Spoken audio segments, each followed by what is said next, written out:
What's up, everybody? It's your girl Qan, and I am back with the Real Housewives of Miami, season 7, episode 6, Major Red Flags, where this episode has pissed me off because there was no accountability to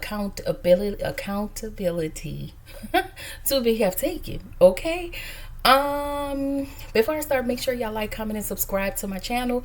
Click the notification bell button so you can be updated on every video that I drop. Y'all, please make sure we are liking the video so I can stay in the algorithm of things, view me, all of the things, y'all. I'm trying to get up to 500. I know I'm skipping over 400, but we just gonna surpass 400 and kind of shoot me up to 500. Okay, 500 subscribers, y'all. So I thank y'all for what y'all have done, the views, all of the things. Let me know what y'all think in the comments, yada yada yada, etc., etc. All right, here we go. So the episode starts with the ladies arriving. They're finally arriving at the villa after Lisa was 2 hours late last episode, right? So Adriana is salivating over Daniel. I don't know if she said Daniela, but I think his name was Daniel. Over Daniel. And she was like, if she didn't have Mr. France over here, baby, she would be over there with Daniel doing the doggone thing. Okay? So apparently this narc party that's not for Todd, that should be for Todd, that Alexia said it isn't for Todd. Child, it's a hot mess. Anyway, so while everybody's reading the mirror, because there's messages on different mirrors so everybody can kind of reflect on themselves, or, it was cute. It was cute.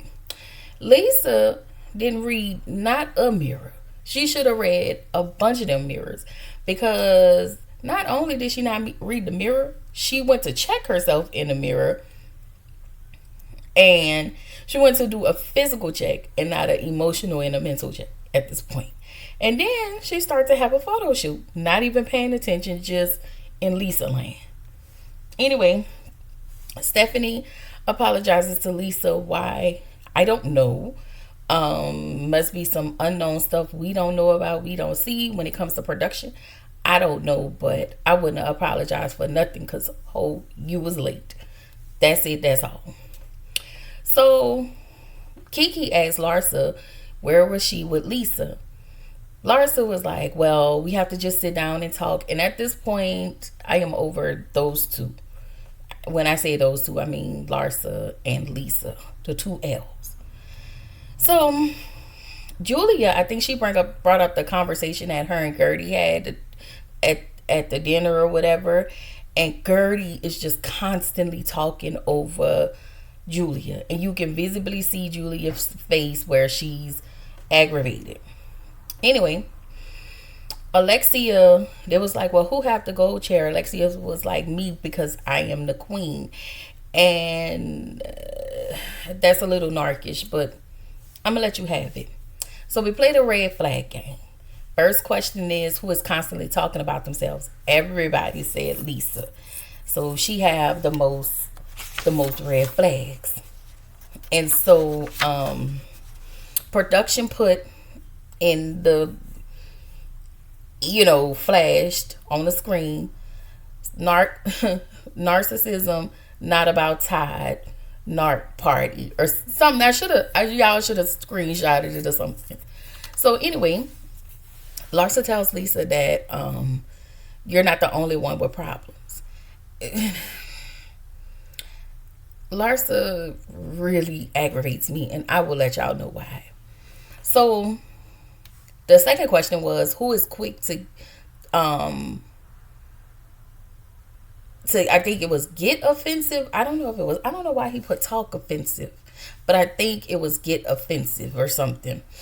And everybody voted for Lisa.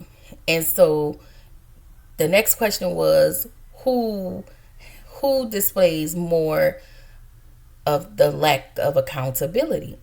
Nobody really answered that question, but I felt like between Alexia, Larsa, and Lisa and Marisol, that would have been a shoe-in. And now Julia. Julia should have been a shoe-in for that one. So Julia then asked Daniel if asked if someone tells you something painful and hurtful, what is your recommendation for moving forward? So he asked, well, did the person apologize? Julia said partially. And Daniel asked, well, I'm not sure. Are you talking about somebody in this group? Okay, let us know who you're talking about. So she gonna say with her stupid dingy ass, gonna say, oh, well, we're talking about my friend Gertie. Y'all are not friends. Sorry. Their friendship has left the building. Okay? So Julia said Gertie called her horrible names. So Gertie was like, well, hold up. Hold up. She said because this was after she was physically assaulted by Julia. And she was. And so the way, y'all, it was the way Julia was staring at Gertie. And I was like, girl, if you don't, like, she was staring at Gertie as if she wanted to beat Gertie's ass in that moment because you shouldn't say nothing about me. And I am of the belief that there is a side of Julia that is evil. She got her and her wife got them black babies over there. Tell us about them black babies. Whew, child. Anyway, then she said, then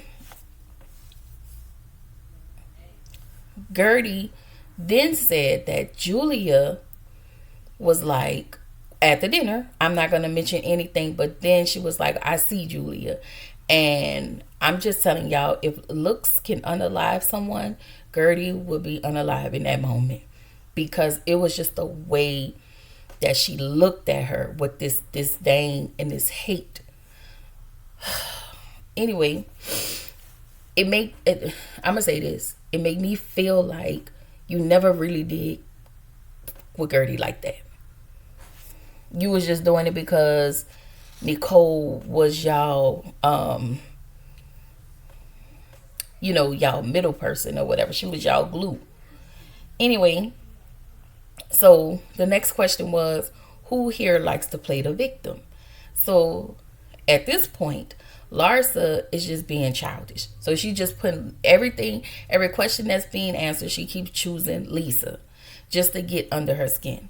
And I am of the belief Larsa need her ass whooped one good time by one good person, and she needs to be shut down, and she gonna open them big lips of hers looking real stupid, but she not gonna say nothing. So Lisa, everybody decides that Lisa is the person that always playing the victim, and I'm just like, she is self-serving. I would give her that. She is self-absorbed. I would give her that. But playing the victim, I don't know. I think these ladies have a problem with people like outright saying how you've hurt me. They have a problem with that. Thus, that goes back to the question, who here lacks accountability? And is most of them sitting on that stage? So Alexia said, I'm going through my own situation, but I'm not my situation. Yes, you absolutely are, because you are at a place where everybody's talking about narcissistic traits, and you're married to a man who has narcissistic traits. And rather than go and talk to him, that was his itching. Rather than go and talk to him, you project this onto your friend group, and you bring them into this, like as if you're trying to do some type of self-healing thing. Girl, this is crazy if I ever seen it. All right. So Lisa starts to cry again. I'm gonna tell y'all, Lisa had been doing a lot of crying. I was like on the fence, like, girl, but something is happening. We don't know, but something is happening. Anyway, Julia says Lisa always played a victim. Listen, Pot, I can introduce you to somebody named Kettle, because, ma'am, be fucking for real. Are you serious? You talking about somebody else playing a victim? But you have been playing a victim since you doused a cup of whatever it was in that cup a drink in this lady, in Gertie's face. And you've been acting like the victim prior to that. Let's start there. Prior to that. So Adriana stands up and says to everybody, all of y'all bitches are being narcissistic. And where is the empathy that needs to be extended for Lisa? Like, this girl just lost her dad. And y'all sitting here being a pack of bitches. Okay, she didn't say all that. But I felt like in her soul, she wanted to say that. So for her, I am speaking by way of Adriana. Kudos to Adriana. And that is another thing. We don't really get too many Adriana scenes, but we really starting to get Kiki scenes, and I really don't like it. So Lisa says, I'm leaving. Y'all know every time something happened, now she always feel like she have to leave. Like, no. If you have to leave, then baby, you need to be demoted to a Reverend Dove. And we can bring Dr. Nicole back. All right? So, Lisa also says that, she was in the bathroom, and I don't think it was really a hot mic. She was just pissed. And she was like, I'm really not liking these ladies right now. And I think Lisa is self-centered. She is. She is. But sometimes when you break, you break. And I think right now she's extremely frustrated. Like, extremely frustrated. So Gertie pulls Larsa to the side and tells her, hey, you need to go over there and talk to Lisa. You need to be the bigger person. And it's like, first of all, you don't have to talk to nobody to tell them to be a bigger person. If this bitch don't want to come over here and talk because she knows she was wrong, then anything else is null and void. Okay, it is no consequence. All right. So, Gertie is over there, and this pissed me off because you're not even letting them talk. You're like, okay, you guys need to listen to each other. I would have been like, shut the fuck up, Gertie. Go sit down. Shut the fuck up. Sorry, y'all. That's how I would have been. I would have been like, Gertie, shut the fuck up. Get away. All right. So, Gertie comes back and she sits in this seat across from them trying to mediate. So every time they're talking, she keeps inserting herself. Gertie, I'm with Larsa. Bitch, you are not Dr. Phil. Get the fuck, okay? Shut up. Okay? So Adriana in the next scene, y'all, because I was pretty much over all of that. Okay? So in the next scene, y'all, Adriana is reading the DMS-5. And y'all know the DMS-5 is the book with all the diagnosis for LPCs, yada, yada, yada. And I tell y'all how I know, because my DMS is sitting up here. That's all I'm saying. But I didn't want to bring it out. But it's sitting right here. I probably need to get the newer version. the DSM is up here. All right. Anyway, in the next scene, the social worker goes to visit Julia's evil ass, and her and Martina are a few weeks away from officially becoming parents of the two black boys. Okay, and I'm going to keep hinting at that. Because you threw a drink in this black lady face. Anyway, so for me, I just kind of feel like, you and your wife, again, we have two black boys. And the social worker asked, is there a male presence that's going to be around her kids?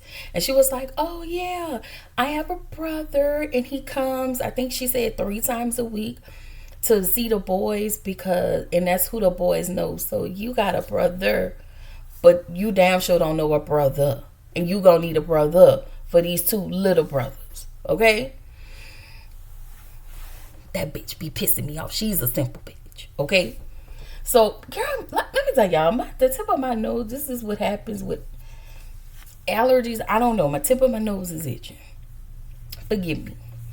Anyway, so Stephanie and her husband, they have dinner with her parents. She says that she's always worried about her parents. She installed a camera in her parents' home. They don't know about it. So I guess that's how she keeps her eye on them. And of course, she lives a couple hours away, but she takes the jet to, I'm assuming they live in another city that is an hour away, because that's who she met to pick up her dogs. And it was like a 1 hour, 1 hour on the PJ. All right. So it has come to my surprise and to my attention that Stephanie is turning 40. And I don't mean no harm. And I'm not ageist or age shame me. But I thought the bitch was older than me. All right? Let me tell y'all, my prayer is that,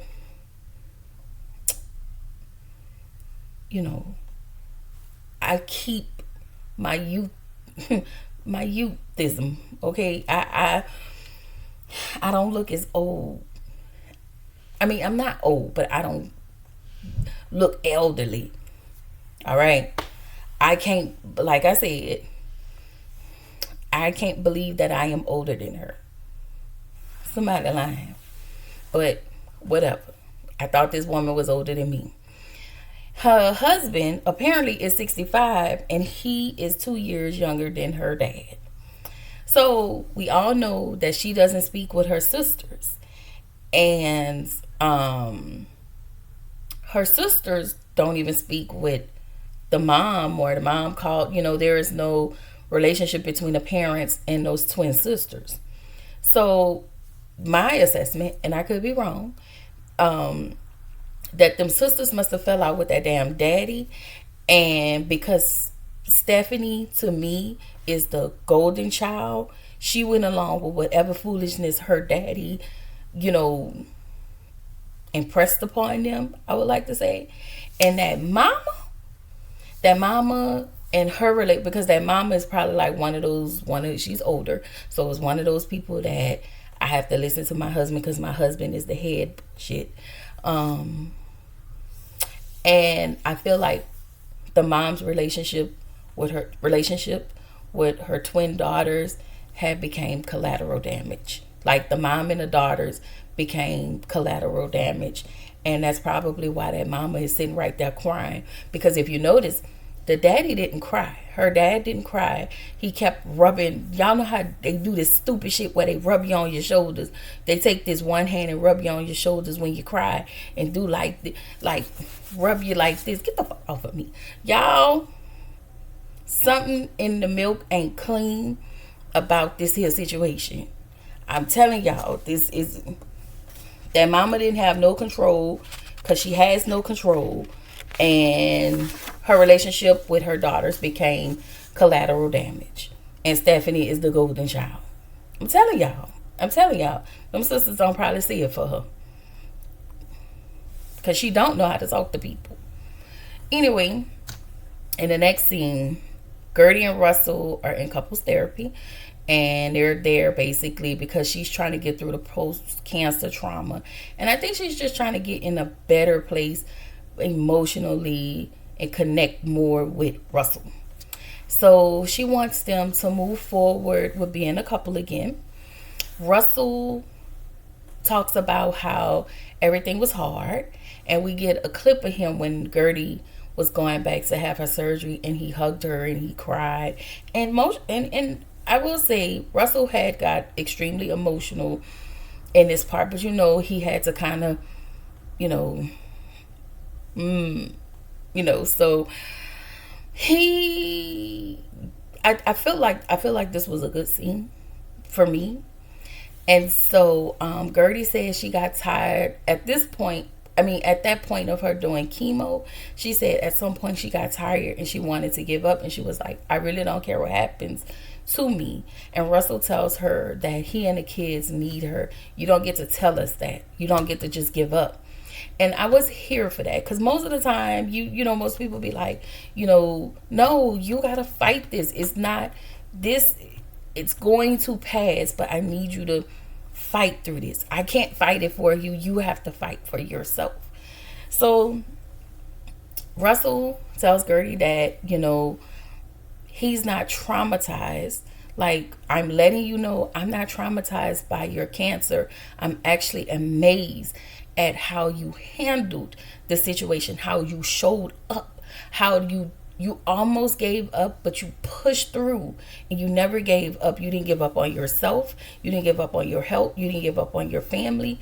And for that is amazing to me. And I thought that Russell, he didn't say all of that. I'm just adding some stuff. But Russell affirming her in that moment for me was everything. So Gertie also says that she feels isolation and abandonment. So apparently when her and her brother was young, her dad was a preacher or something. And they were living in France. I want to say France. They were living in France. Her dad, she was I want to say she had 7 siblings. She was included in her 7. So her dad and her mom brought her and her brother to the States, just those 2, and left the other siblings in France. And so she was like, they just dropped us off with some relatives. Gertie didn't know those people. She never probably even saw those people. But her dad and her mom dropped those 2 off, told them that we'll be right back, like, you just live up the road and not overseas. I mean, not over across the country. And so she was like, she said that her parents told her, we'll be back. We're going to bring back the rest of the siblings. And she said that was like 3 months later. She didn't see them until the next 3 months. I found that kind of odd. I was like, oh my God. So yeah, because of that, there is abandonment there, and there is some isolation that she feels there. And so Lisa and Larsa meet up. And Larsa, y'all, at this point, Larsa is just a bitch. Like, I don't know what's wrong with that lady, but something is really wrong with her. So she has the way she speaks to Lisa, and she talks at Lisa, like, it's almost like she be trying to she sons Lisa, not trying, but she absolutely sons Lisa. And so, for me, I said it in the beginning, Larsa need her ass beat. And that's just the bottom line, because she want to come off as the biggest bully on this here franchise. Ain't nobody scared of you, girl. So, for me, I just kind of feel like, okay, Lisa, you a good one. Because ain't no way. No ma'am. So Larsa tells Lisa that everyone in a group is against her. Why would you tell her that everybody in a group isn't against her? You don't like her. So Lisa gets up. She goes to the restroom. I'm gonna tell y'all how shady production is. Baby, somebody in there either pissing or taking a shit in the bathroom. They got this lady sitting there, production. Why do y'all have y'all camera under the bathroom stall so y'all can see this lady feet like this in her flower dress? Like, leave that lady alone. So we then go back over to Larsa. She outside listening to a Trump speech and taking selfies. When I tell y'all this woman has no soul, like, I cannot for the life of me. And so Lisa calls Alexia crying, and she tells Alexia what Larsa said. Alexia tells Lisa that that's not true. And, she tried to, like, let her know, hey, that's not that. You go outside, you go back, and you talk to Larsa and tell her, this don't have nothing to do with nobody else. This conversation has a lot to do with me and you. Lisa always gives me, I cannot fight my own battles. Now she's trying to stand up for herself. And sometimes I think Larsa don't like the boundaries that's being created with Lisa. And this is another thing. Larsa is always throwing everything in Lisa's face. How Lisa hasn't been showing up. How Lisa haven't been doing this, that, and the third. To me, yes, they are both exhausting. But another thing, they did let this whole situation fester into something, and now it's bigger than what it is or what it could. Like, instead of just having a conversation, it's just bigger than what it is, and it's unnecessary. And another thing I would like to point out, everything was all good in the hood last year and a year before last when you was with Marcus. You wanted to be in his skin. You didn't have time for all of this, and you didn't have time for that. You was just all into whoever you suck it, okay? And now, because you don't have Marcus anymore, it's like you're mad at Lisa because she's happy and with somebody, and you want her to stop what she's doing to accommodate you, to fill your void, to forget about Marcus. And you're really pissed off because Jody is Marcus's friend. And that's what the episode, and that was my little assessment. Like, I don't know. It's like, because whatever it is that you two ladies are, whatever it is that Larsa is angry at Lisa about, it makes no sense to me. And to me, it all boils down to, you don't have Marcus anymore and you're pissed off about it. And now you want Lisa to be up your ass. Girl, go sit on somebody's couch and get the fuck out our face with this. Okay, go away from us with this Apollo.